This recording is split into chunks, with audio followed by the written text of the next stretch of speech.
Hello and welcome back for the conclusion video of this cliffhanger series about blockchain-based content production and transcoding. Sorry, content publishing, not production. So you'll notice there's no whiteboard behind me. I know that that's been your favorite part of these videos is the whiteboard. Since this is the conclusion, I figured I would give you something a little different, some outside, which you can't see because it looks like it's too bright, but I get an A for trying. So when I thought about how to present a conclusion for this topic, one of the things that focused my thought on this was whether or not blockchain-based publishing and transcoding was a threat to Comcast Technology Solutions. Whether or not there was some competition that maybe CTS will have to deal with in the future. And so let's start out quickly by explaining what CTS is. So CTS has been around for a little over 10 years, in fact probably closer to 15 years. And they went under a different name. The Platform for Media Incorporated was their name originally. And they've been in the content publishing, transcoding, syndication, even to some extent integrating with Facebook and YouTube and Akamai. So yeah, we've been in that space for quite a while. And as I started to become aware of these up-and-coming projects that were decentralized using the blockchain, yeah, I wanted to see what sort of conflicts there might be, if any. So, who might be a competitive threat? I've outlined in the video series only three projects that I think are interesting.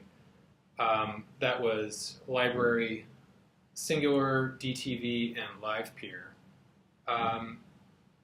I subsequently found a number of other players that are getting venture funding, VC funding to do similar things than those three, and to some extent similar things to what CTS does.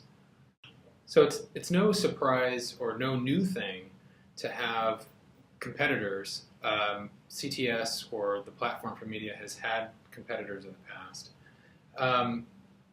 What struck me as important this time around is that these new up and coming competitors are different.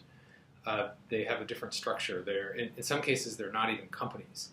They're decentralized.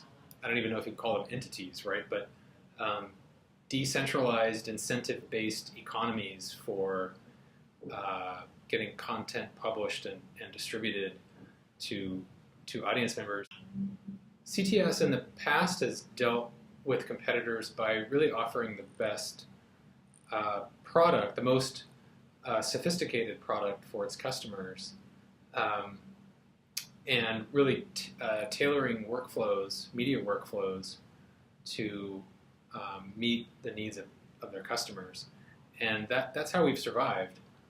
So one of the things that has struck me about all of these either entities or projects is, well, they're all fairly new, and with any new activity, it's hard to predict how much functionality they'll have in the future, and whether they'll catch on, and whether they will provide any sort of extra value to whether it's artists or artist representatives.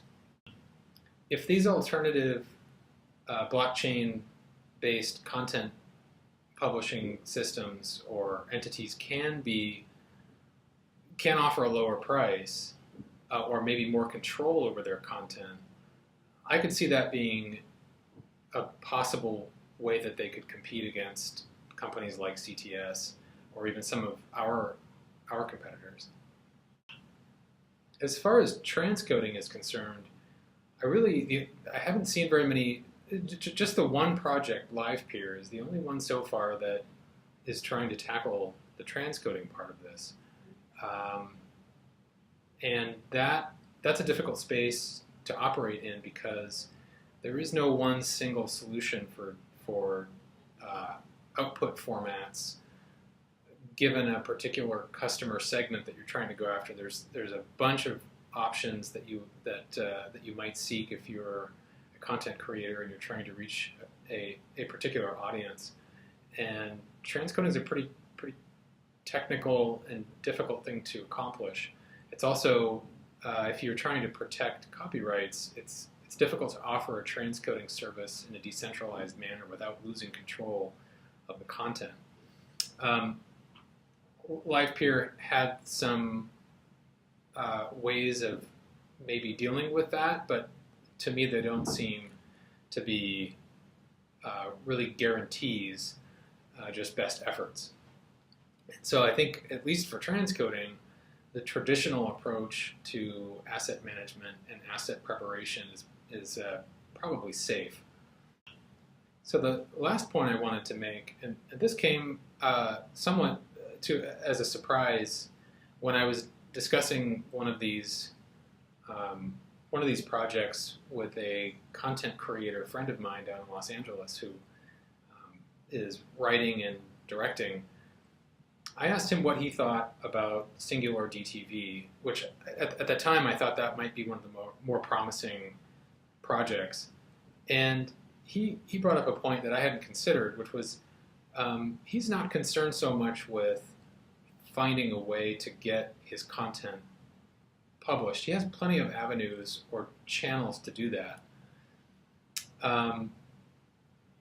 The issue for him is, as he put it, is that everyone is producing content and that the audience is overwhelmed with options, and there's just too much noise right now for the average audience member. How do they differentiate between all of this content? So when I see all the venture capital and all these projects, and I think I accounted for maybe 8 projects in my research, and then you have to add on top of that things like YouTube and Facebook and Vimeo, and then companies you don't hear as much, like CTS, for instance. Is there really need for that much content distribution and content production, or content publishing? It sort of remains to be seen whether or not we need that many channels. Now, these options are kind of interesting in that they have that decentralized, you can participate as a decentralized, anonymous person. You can provide computation and throughput and file storage, and you can get incentivized, right? You can get kickback from it, and that is interesting, and we'll see how that plays out. That could be the kind of thing that entices a lot of individuals to participate in these peer-to-peer networks like LivePeer or Library, and maybe over time they will gain popularity and trust, and maybe they'll start landing some large studio content, or artists that are interested in going a more direct route to get closer to audiences and maybe capture more revenue than they would otherwise, with a lot of middlemen in the way. It's hard to say, and without solving that saturation problem, which to be honest, even CTS is not really solving the saturation problem. That seems to be a problem that's across the entire entertainment space right now. There's just so much content that's out there vying for the same eyeballs, and so it'll be an interesting, probably the next 3 to 5 years to see how all these things pan out, and whether or not LivePeer or Singular DTV or some of the other options that I saw, to what extent will they be a competitor? It's really hard to say. I will be fascinated, and I will be following it, and I'm glad you stuck around for the conclusion of my CTS Labweek project. Thank you.